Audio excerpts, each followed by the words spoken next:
6 lines in the bottom of the page. Say what? 6 lines in the bottom of the page. Being with Shmuel. Yeah. Rav Shmuel bar Yehudah Shchivale Barter. Rav Shmuel bar Yehudah lost his daughter. Amrli Rabbanon, to the rabbi said, Le'ula to Ula, kum nezel nenachme. Let's go comfort him. Amr lahu. So Ula didn't want to come. He said, My isli gabe nachmasa de bavli. I don't want to go to this Babylonian to comfort him. Why not? Because the people from Bavel, they have this interesting custom that I strongly disagree with. The Amri, they will often say, "My efshalom evad." What is there to do? And gidufahu, it's heresy. Ha efshalom evad avdi, as if it was up to them, they could sort of save. They could have saved the life, which he viewed as heresy because sort of the time came and not necessarily is there anything to do. So he went alone. 1 second.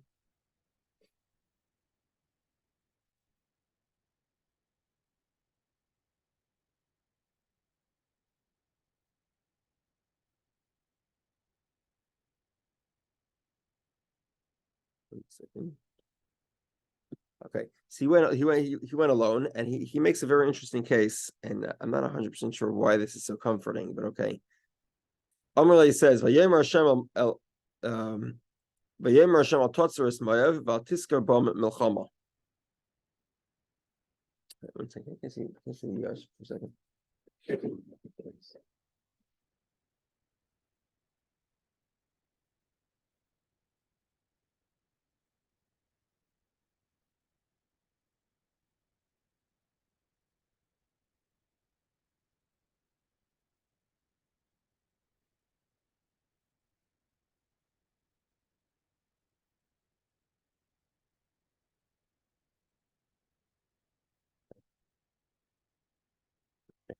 So, in other words, Ula did not want to go with the rabbis. Ula went alone, and he says to them, he says to Shmuel bar Yehudah,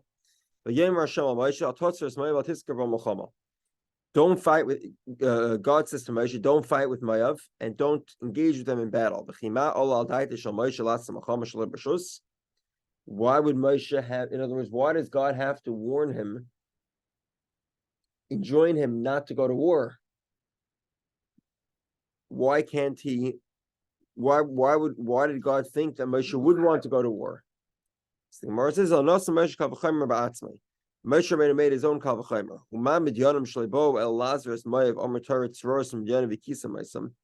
The Midyanim that came just to support Moav, God said to kill the Midyanim.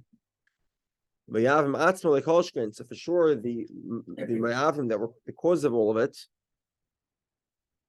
Right. The backstory on this again. The backstory here is we're referring to the story of that happened around the time of Zimri. So let's go backward. Balak hired Bilam to curse the Jews. Right. And Bilam was unable to. Instead, Bilam gave a solution. He advised that the I'm going to change my position. I'll try cursing him more. No, actually. No, at the end of the whole thing, he still couldn't curse them. At the end of the whole thing, he advised the Midyanim and the Moavim, instead of cursing the Jews, to seduce them. And the Moavim began by sending all their women, and then the Midyanim followed them. So God, and then eventually had the story of Zimri and Cosby, where Zimri, the leader of a tribe, wanted to engage in a relationship with Cosby, and in a very public manner, and Pinchas killed them both. Right, look at that. It's a good thing. So, and then God tells Moshe to kill the Midyanim. Now the Moavim sort of instigated the whole thing. So why doesn't he kill the Moavim too? I know what you're thinking, but that's not my thoughts. There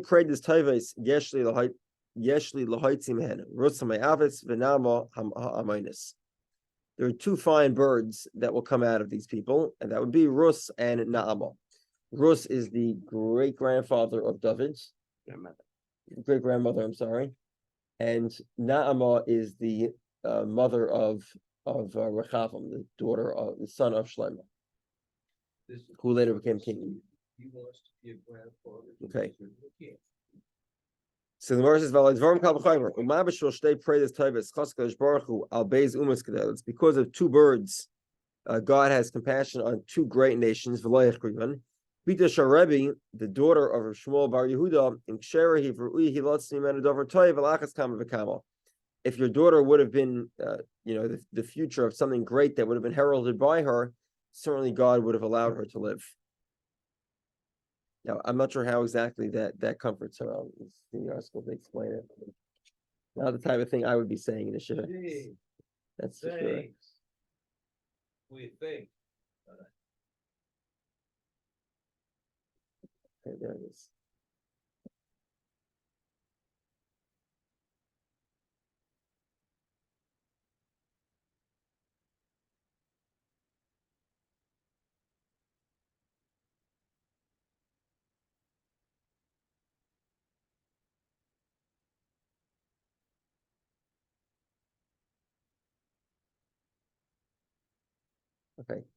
Okay. So your article points out that there are two points there. First of all, he's noting the justice of God. In other words, initially he didn't want to go with the rabbis because he says that they sort of question God's justice, and here he's emphasizing God's justice. And second of all, he's pointing out that she's fulfilled her task, which is very often what you hear by Shiva. You hear people say that the person fulfilled their task in life, and that sort of relieves the sorrow to some extent. And therefore, this is what he's saying. He's saying even though she was a young girl, but she must have fulfilled her task. If there's something unfulfilled, then God would have allowed her to live.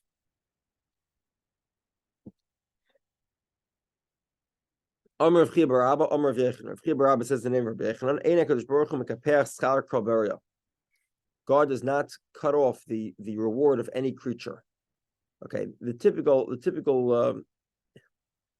mekaper schar kol baria. The classical instance where the Gemara says this is by the dogs in Mitzrayim that did not bark. So we reward the dogs that certain non-kosher, certain animals that cannot be used for sacrificial purposes get thrown to the dogs. Because the dogs were silent that night in Mitzrayim. But that's the original terminology, and therefore it has to use words like burial, creature, as opposed to human beings. Okay. Even a little bit of extra appropriate language. Okay, what are we referring to? We're talking here about the incest of Lot and his daughters. Right? So Lot's daughters were convinced the world fell apart, and they ended up having a relationship with their father to beget children and rebuild the world. The Ilu Bechira, the older child, the Ka'amra Mayav, she named her father Mayav meaning Me'av, from my father. She's quite the chutzpah, right? So Hashem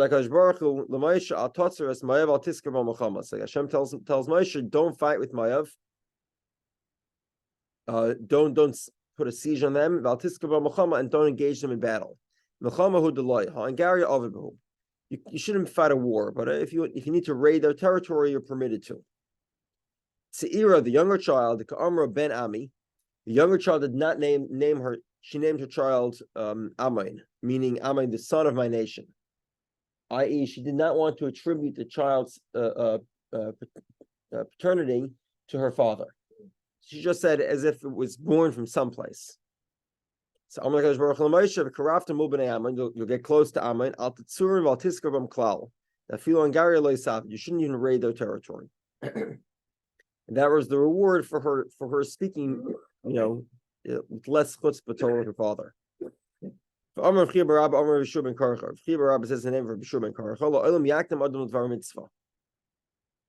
Okay, so this points out the opposite. The older daughter went first. She had her father inebriated first, so she could lay with him, and she got rewarded for that. Why? A person should always run to do a dvar mitzvah. Because of one night the older child came before the younger child. They had 4 generations their grandchild became Jewish 4 generations earlier than Amon. Okay, because Oved Yishai David, Oved was the son of Rus, right? The great grandmother of David HaMelech. And then you have Shlomo as the 4th generation. The Tzira ad Rechavim. And the Tzira, the younger child, her Jewish descendant was only Rechavim, the son of Shlomo. So 4 generations later. The mother of Rechavim was Naama. Okay, so you see here that the older daughter, even though obviously she sinned, but she thought she was doing a mitzvah. She thought that the world had fell apart. So therefore, she was rewarded that 4 generations earlier, her son, her great granddaughter converted. Okay, now we get back to the subject. You have a Jew's ox that gores an ox of a kusi. What are the kusis? The Kuthites?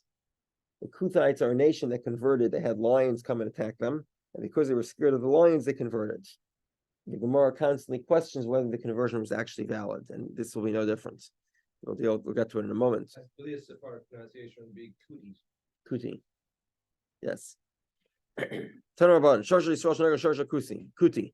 You have a Jew's ox gores an ox of a kuti. Potter, the Jew is exempt. However, if a kuti's ox gores a Jew's ox, then you have the regular rules of a Jew: half damages or full damages.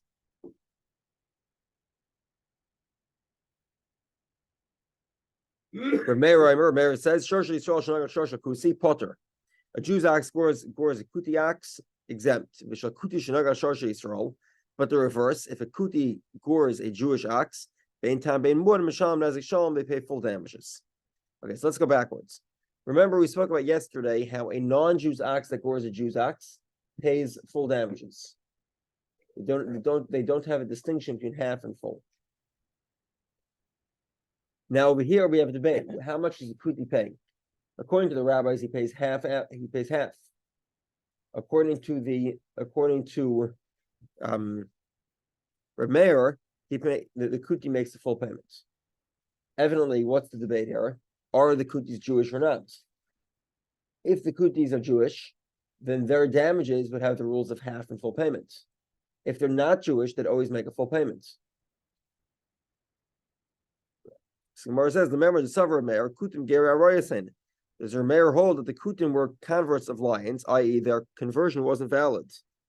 V'ramini, we'll ask the following question. Kol haksam habome rekem to hiram.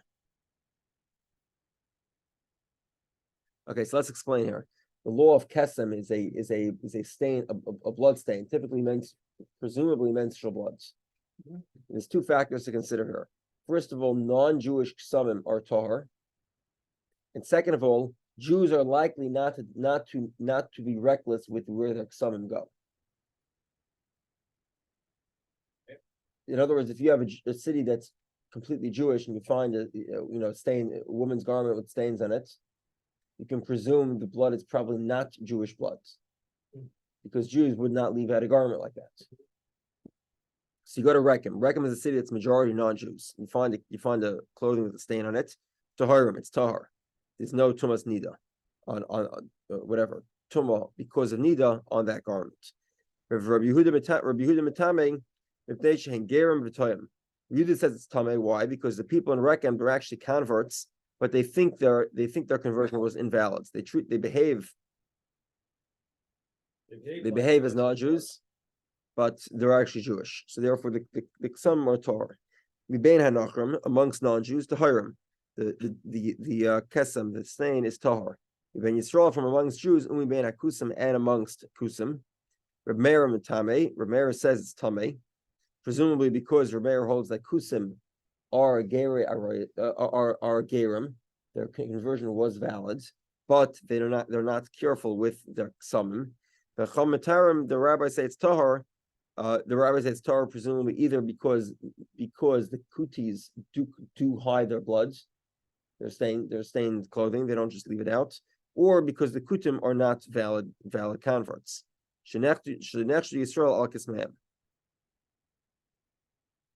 Because Jews don't leave it out. Okay, but regardless, Alma Kasavar Meir Kutim Gerer Emesin. For Meir says the blood of a kuti is tamei.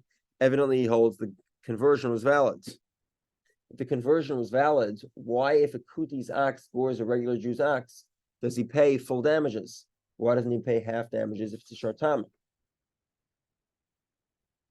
Amar Bavu, Sir Bavu says, "Kanasu shekanas Rameir b'maynam shlei tamaben." It's a penalty that Rameir instituted so that Jews don't marry amongst the kutim. In other words, the kuti's conversion, even if it was valid, it was sort of under false pretenses.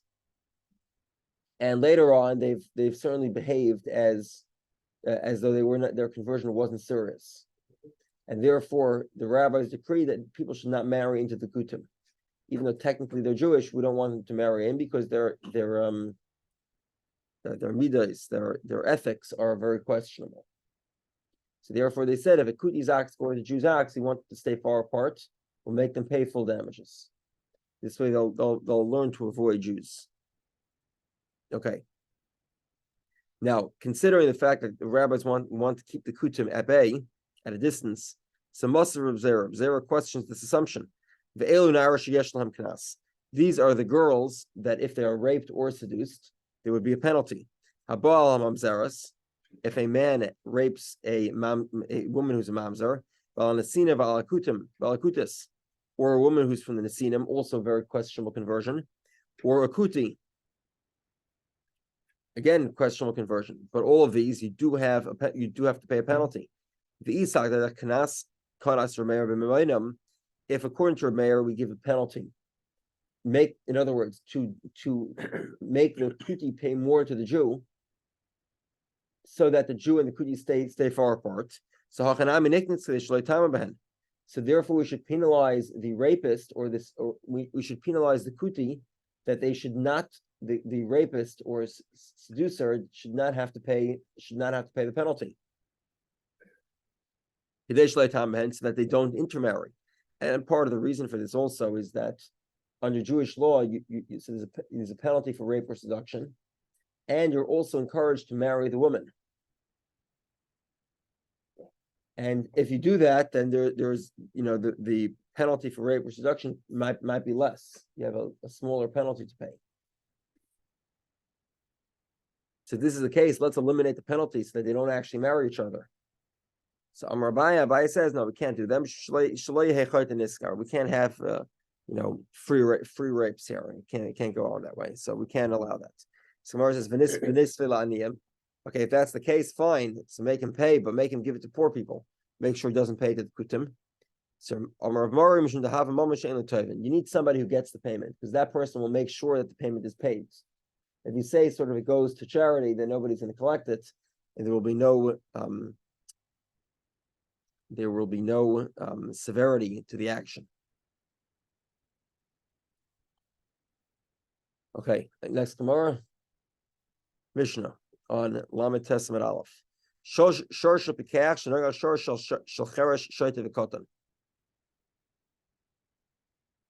The acts of a regular intelligent person that gores the ox of a either deaf mute, someone who's crazy, or someone who's underage, chayev, then the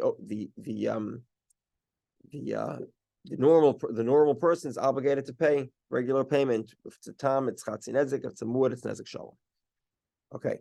One second.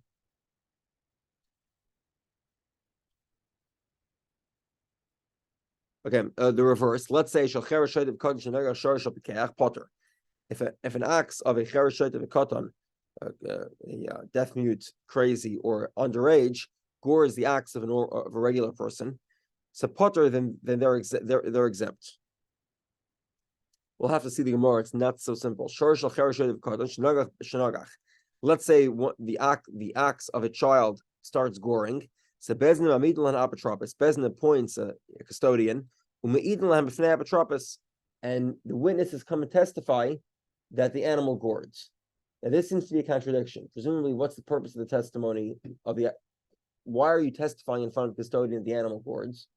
Presumably, because you want to make them pay. But we just said that they don't have to pay. So this is sort of a contradiction. We'll deal with it in the Gemara. Nispakach hacheresh, the cheresh awakened, or nishtifa hashaita, the crazy guy became normal. V'higdal hakotan, and the child grew older. Chazar l'tamusay, the animal who was until now a muad goes back to being a tam. Now this I guess is a little difficult to understand, but remember there's two reasons why you become a muad. Why does an animal become a muad? You had a debate if it's yude gavra or yude tura. Is it because the animal takes 3 times to be crazy, or because we need to give the owner a warning 3 times so that he better watch his animal?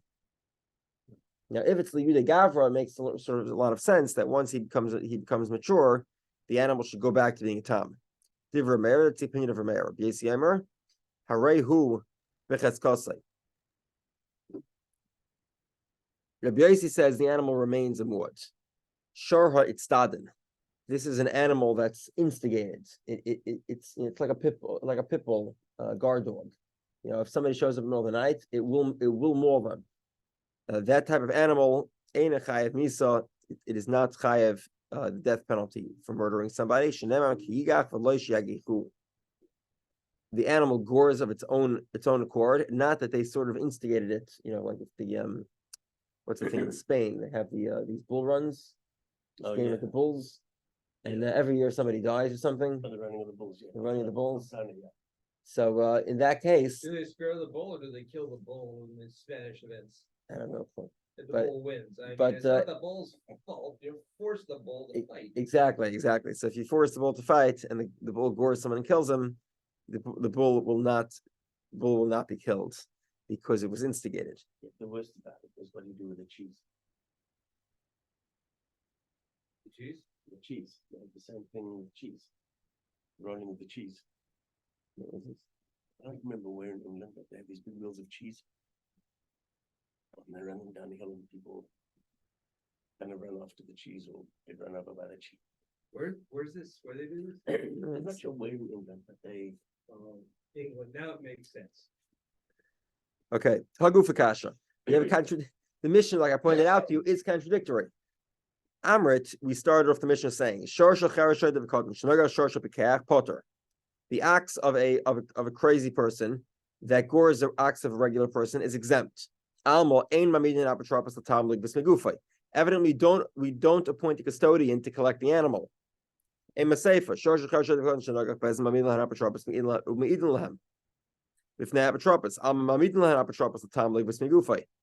the mission says you do appoint a custodian. Evidently, you would collect migufay. You would collect the animal. So Amarava Hachitani. Rava says this is what the mission is referring to. If the animal's already gored 3 times, in other words, the first time we don't appoint an apotropos, but if it happened 3 times,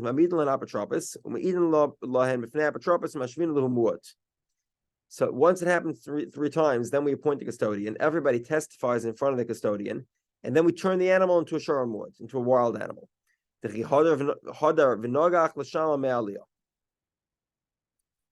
if the animal gores the 3rd or 4th time, then they will have to pay. Who has to pay? Ma'aliyas man. Who has to pay? Rabbi Yochanan says the orphans have to pay. The orphans have to pay, meaning presumably this animal was owned by a child who was an orphan, so that child himself is responsible. It's the custodian that has to pay. We'll soon see that the custodian has to pay, but actually, as soon as the kids mature, the custodian can get back his money by collecting it from the kids. Okay. Now, according to Rabbi Yochanan, you can collect from the kids, from a kid. Presumably, why are you collecting for the kid in the first place? Because the kid's an orphan. The kid, right? The orphan's animal does damage 3 times. You appoint an apotropos, you turn it into a muad. It gores the 4th time, the kid has to pay. So Gemara says, does that fit with Rabbi Yochanan's statement? To me, Amar Rabbi Yochanan hachi. The Amar of Yehudah, Amar of Asi. Rabbi Yehudah says in the name of Ravasi, Ein iskakan l'nechsei simon, ela imkein ribbis achelas behen. Rabbi Yehudah says in the name of Rabasi that you cannot collect any asset from orphans. Do not pay for any liability except a liability that has ribis, interest. So you want to make sure to get rid of the liability so that they don't have to pay a lot of interest. Rabbi Yochanan says, "Oil shtar sheyesh ribis."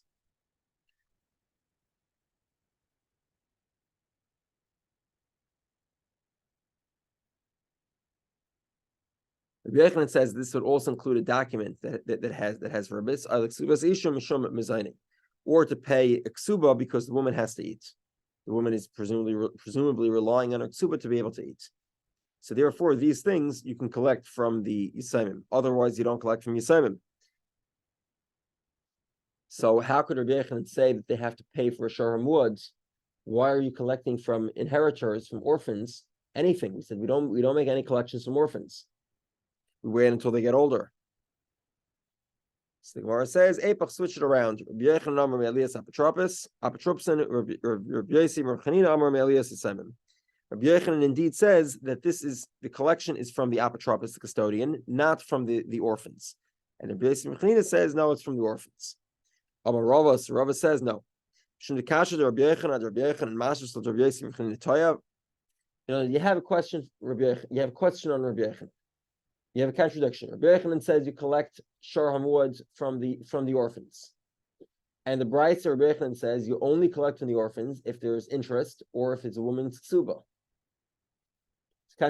So what's the solution? Change the Gemara and make Rabbi Yosi the difficult opinion, because as Rav is pointing out, Rabbi Yosi is a dayan. He knows the laws. He knows exactly what the law is, and the most logical law is that it's the apotropis, the custodian, that has to pay, not the orphans. So, by you solving Rabbi Yochanan's problem, you're making Rabbi Yosi difficult. Why are you putting a difficult opinion into Rabbi Yosi just because you have a question on Rabbi Yochanan? Don't switch it around. Umazik shiny. And Rabbi Yochanan is saying, generally speaking, in terms of debt, you don't collect the debt from the orphans. But in terms of damages you would collect from the orphans. In other words, that was not included in Rabbi Yochanan's statement. So what do you collect from orphans?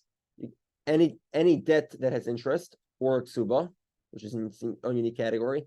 And if it's not in terms of debt, you'd also pay for damages for masik, according to Rabbi Yochanan. And that's why Rabbi Yochanan says if the orphan's animal turns into a shar hamuad and it does damage, then the orphans would be liable.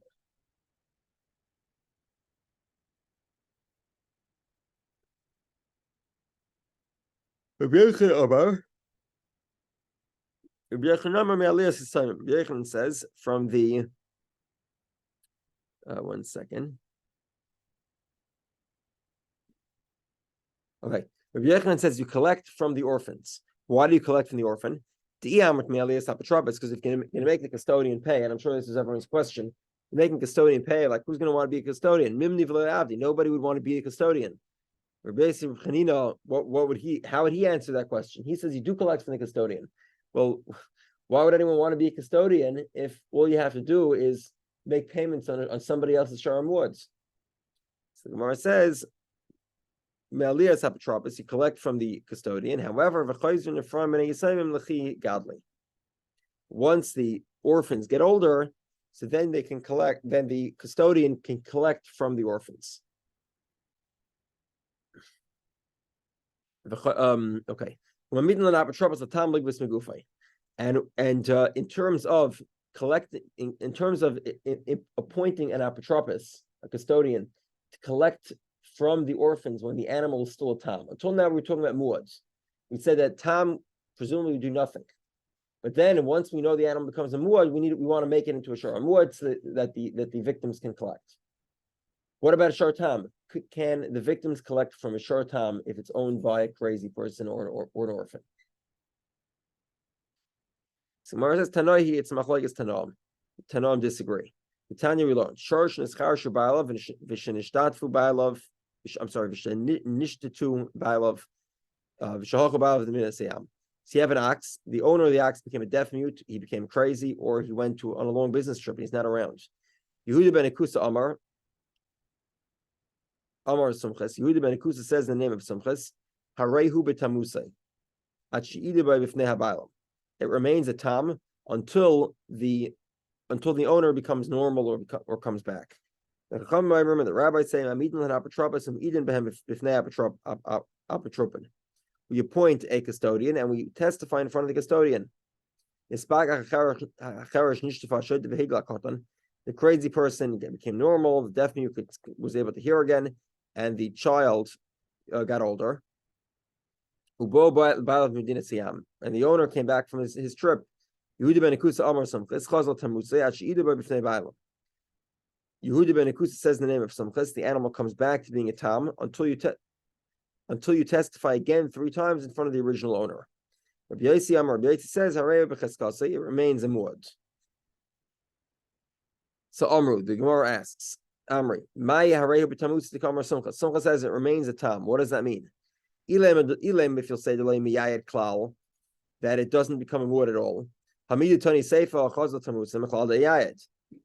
second half of the brisa, when the guy comes back, then the animal turns back into a tam. Evidently, it was previously a muad. So clearly, according to Yehudah ben Akusa in the name of Sumchas, the animal could become a muad. What does it mean that when they said that if the guy goes on a business trip, it remains a tam? We don't collect from the animal as a tam. In other words, we're answering the original question. The original question was, if you have an orphan or a crazy guy who owns an animal, and the animal gores as a tam, do you have to pay or not? According to Yehudah ben Akusa in the name of Samchis, you do not need to pay.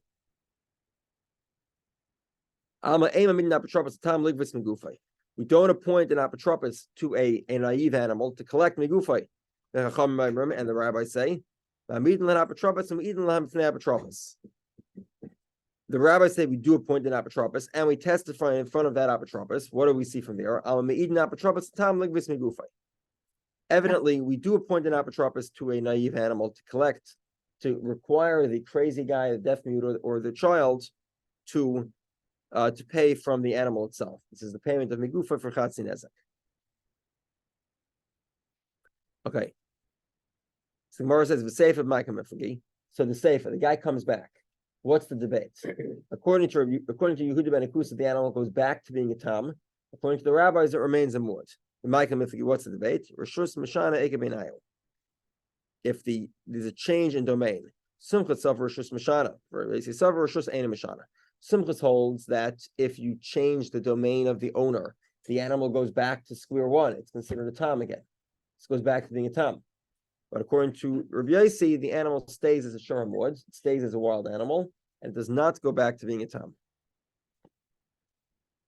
Okay, stop here. Got it? We got it? Mm-hmm. Quick review or not? Quick review? What was that? Fine. Okay, so the Mishnah says, the Mishnah talks about, the Mishnah has a contradiction between a do or don't we appoint a apotropos, a custodian, for the crazy guy, the deaf mute, or the child.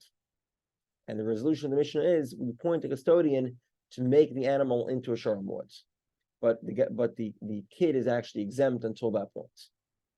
Once the animal is a shor muad, then we have a debate: who has to pay for the damages? Either it's the kids have to pay for the damages, or it's the custodian. Even if the custodian has to pay, once the kids get older, they become adults, then the custodian can reclaim his payment from the children, from the former children, now adults. Second debate was the debate between Yehudah ben Akusa and Rabbanan and Rabbi Yossi. They debate, what about during the tam phase? Do the orphans need to pay or not? So we have a debate. Simcha says they do not need to pay. The rabbis say you do have to pay. In other words, we do put the tam up for evaluation and collect half the value of the victim. Mm-hmm. And there's a second debate, which is if the animal changes owners, or the guy who was crazy, he becomes normal again. The guy who was deaf mute could start hearing. The guy who was a child becomes an adult. does that change the status, and does that make the animal back into a short time? And Simcha says yes, and Rabbi Yosi says no. Okay, great.